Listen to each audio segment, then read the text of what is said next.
Olá, sejam bem-vindos ao Tudo Isso é Fortaleza, uma série de mini documentários da disciplina de audiovisual do curso de jornalismo da Universidade Federal do Ceará. Nesse episódio vamos relembrar um caso que aconteceu há 18 anos e marcou a história de Fortaleza para sempre, o assalto ao Banco Central da cidade. Só que dessa vez, os protagonistas que vamos destacar não são os policiais ou os assaltantes, mas um grupo de pessoas que foram os primeiros a tomar conhecimento do fato, os jornalistas. A Ludmila, que participou da produção deste mini documentário, vai comentar um pouco pra gente.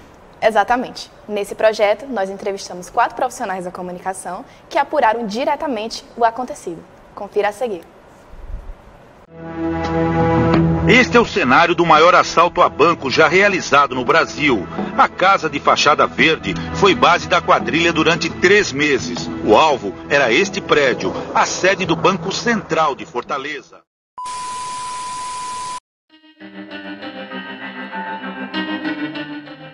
O crime, que rendeu quase 165 milhões de reais aos seus autores, ganhou fama internacional. O furto ao Banco Central em Fortaleza foi o maior do Brasil e o terceiro maior do mundo. Entre o planejamento e a execução da ação criminosa foram 6 meses. O prédio, um gigante que se ergue no centro da cidade, parecia ter uma segurança intransponível.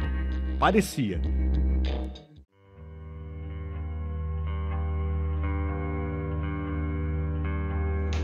Naquele dia lá, 6 de agosto?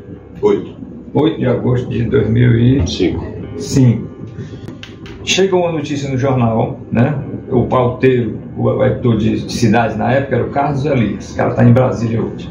Ele era o pauteiro de cidades. Chegou uma pauta para ele dizendo que tinha tido um assalto a banco no centro de Fortaleza. Eu estava até vindo aqui para o CH2. Eu acho que eu fazia inglês ou francês, uma das duas línguas. Acho que eu fazia inglês. E aí eu estava saindo, já tinha terminado a aula, e o César Menezes, que era o correspondente da Globo aqui, me ligou. E falou: Camila, você está sabendo que parece que teve um roubo, alguma coisa lá no Banco Central? Eu falei: não estou sabendo de nada não. Aí ele falou: a gente já está com o produtor lá, se eu fosse você eu ia para lá. Beleza, tô indo. Aí eu fui direto, eu fui para outro canto.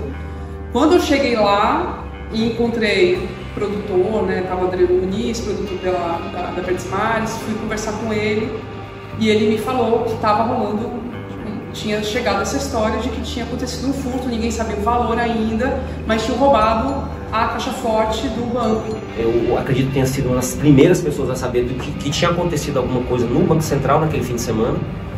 Rapaz, aconteceu alguma coisa no Banco Central, a pessoa dizia no outro lado do telefone e corre pra lá que o negócio foi grande. E eu era um tipo de produtor que ficava na redação meio que solto, eu não tinha obrigação de pautar ninguém. Aí fiquei apurando, logo depois chegou eu e minha equipe fomos a primeira equipe que chegou de jornalismo no Banco Central. E aparentemente não tinha acontecido nada, ninguém via movimento de carro, ninguém movimento de carro de polícia, nem de policiais, não tinha ninguém da imprensa ainda, o que era estranho também, mas eu estava certo de que a fonte que tinha me passado aquela informação estava me passando a informação correta. E aí a coisa começou a acontecer, e aí de repente começaram também a chegar outras equipes de imprensa e tal. Realmente eu vim para o lugar certo, aqui teve alguma coisa, não estou perdendo tempo.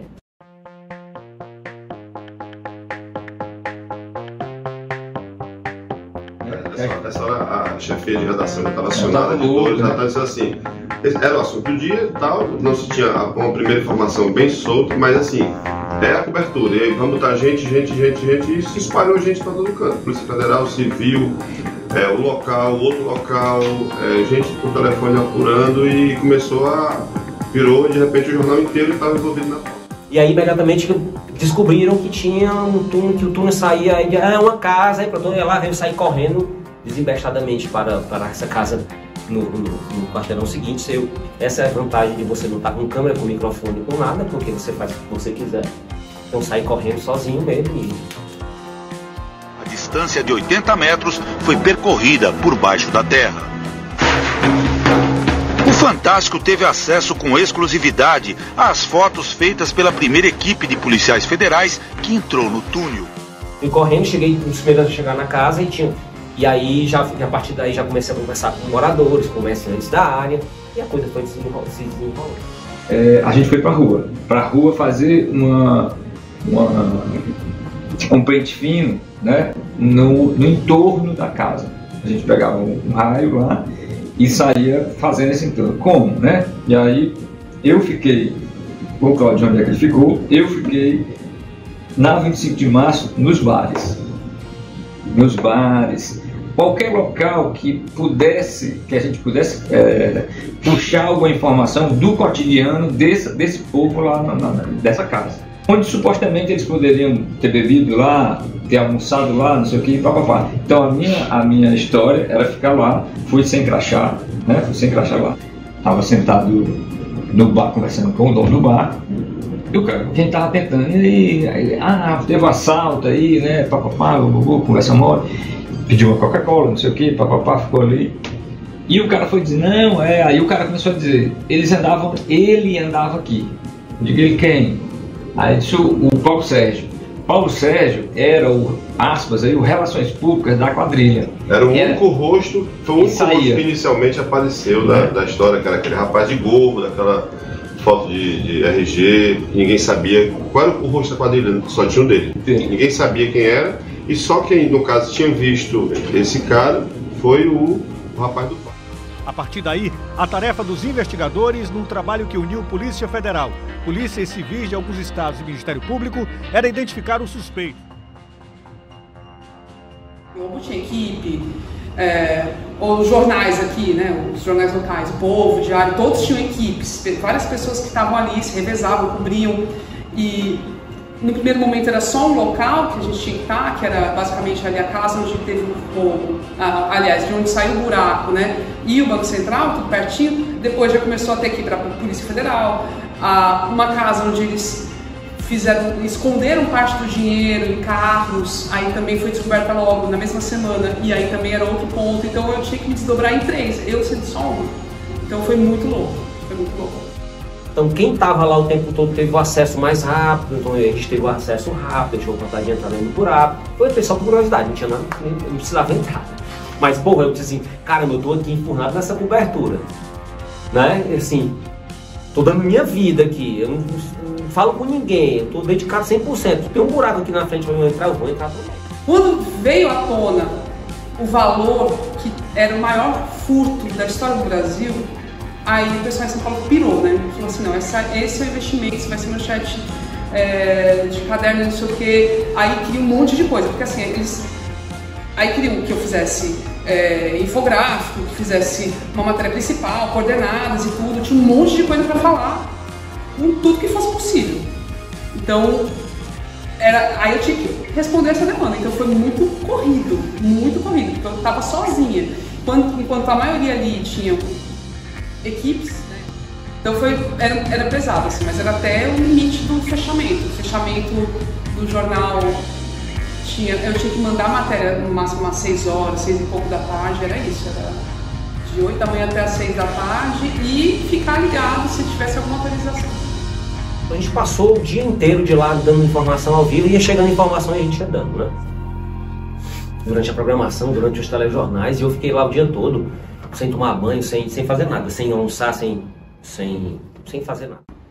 Então, eu sempre fugi de matéria de polícia, assim, eu odiava, não queria. Eu preferia fazer de cultura, de política, qualquer outra coisa, mas essa foi uma história que eu tive que entrar nas matérias de polícia. Então, de um certo modo, por não ter muita fonte na polícia, eu sofri mais também. Então eu tive que ter essa abertura para fazer esses contatos, até aprender a lidar com essas figuras, né, com delegados e tudo mais. Tem o seu jeito próprio de lidar, tem uns que são mais vaidosos, então você tem que aproveitar isso. Contatos com advogados também. Eu conheci advogados que cuidavam mais de políticos e tudo, não dessa parte criminal, né? E aí você vai tendo, assim, é isso, você agrega valor como profissional por causa disso, né? Principalmente.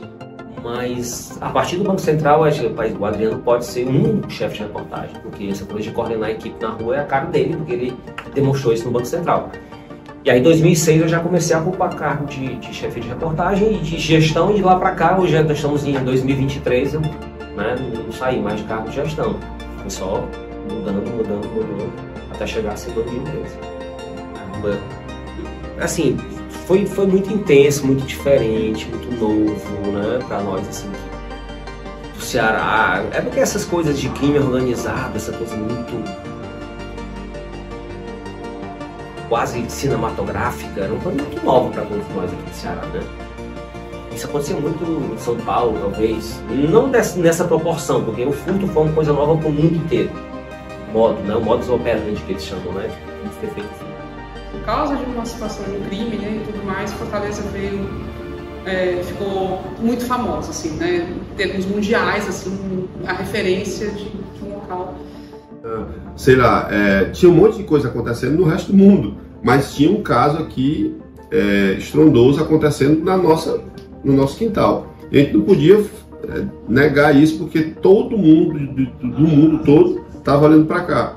Isso que o Demir falou, de que se a Folha cobriu bem, o Globo cobriu bem, o Estadão cobriu bem, a gente tinha obrigação de cobrir melhor. E não é porque você queira contar uma história extraordinária, não. Primeiro que é público. O que for público tem que ser passado a limpo, assim, né?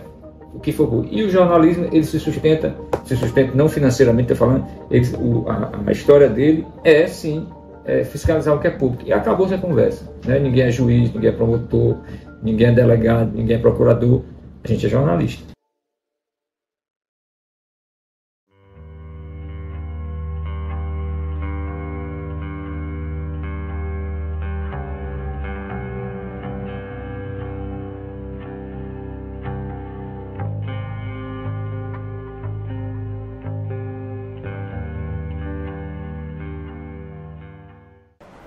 Eu lembro que esse caso paralisou toda a cidade. Foi uma situação que todo mundo, não importa a idade, queria saber o que aconteceu, como aconteceu, o desenrolar dos fatos. E a gente vê que o mini documentário trouxe muitas informações interessantes dos bastidores do caso. Como foi, Ludmila, toda essa apuração e o processo para decidir o que iria ao ar? Essa questão de decidir o que iria ao ar foi uma das partes mais complicadas, porque só de gravação de entrevistas foram 4 horas. Então, muita coisa ficou de fora, já que o documentário tem 10 minutos de duração. Uhum. Então, a gente optou por focar na apuração, nas dificuldades, na rotina dos profissionais de fato. Interessante. E Ludmila, conta pra gente, teve algum contratempo na produção, na gravação do mini documentário? Aconteceu um fato bem curioso, que na hora foi bem trágico. A gente gravou toda a entrevista do Adriano, lá na Engaja, a gente foi lá gravar, deu 40 minutos a entrevista. Quando a gente terminou e foi conferir o áudio, a gente percebeu que estava completamente sem som. Estava sem áudio total. E a gente teve que remarcar com ele novamente. Ele foi uma pessoa muito prestativa e deu certo, a entrevista funcionou, mas teve esse imprevisto, essa questão de ter que regravar. E é isso, gente. Estamos chegando ao final desse episódio, mas queríamos te convidar para assistir os outros programas deste projeto. É só procurar na playlist Tudo Isso é Fortaleza no canal do curso de jornalismo da UFC. São 5 histórias surpreendentes que, de algum modo, trazem à tona um pouco da capital do Ceará. Bora assistir e até mais!